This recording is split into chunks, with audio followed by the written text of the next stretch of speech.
नमस्कार। जय राधे जय राधे जय राधे जय राधे श्याम। राधे राधे।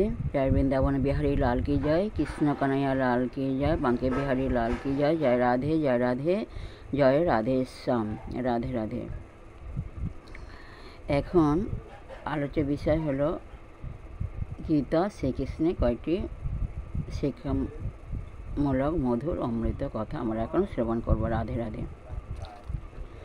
দেহ থেকে দেহি পৃথক, গীতার এই মতবাদের অনুকূলে অন্য একটি শাস্ত্রে উক্ত হয়েছে, এই ভূত সংঘাতরূপ দেহ অদর্শন হতে উপস্থিত হয়েছে, আবার অদর্শনেই গত হয়।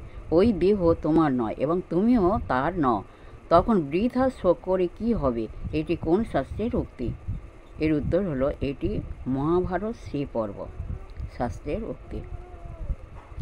2 নম্বর কোশ্চেন। নৈনং ছিন্দন্তি শস্ত্রাণি নৈনং দহতি পাবক। শ্লোকটি আত্মা স্বরূপে কোন গুণ নিরূপণ করছে?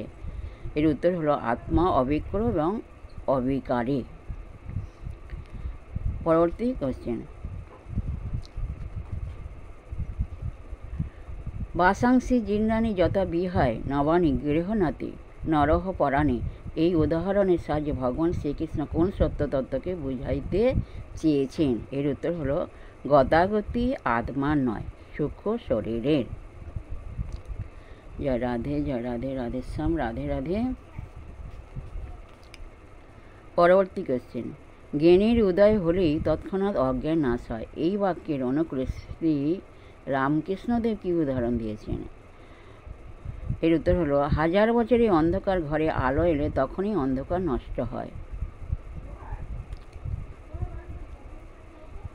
রাধে রাধে। জ্ঞানীর কিসে অধিকার? জ্ঞানীর কিসের অধিকার?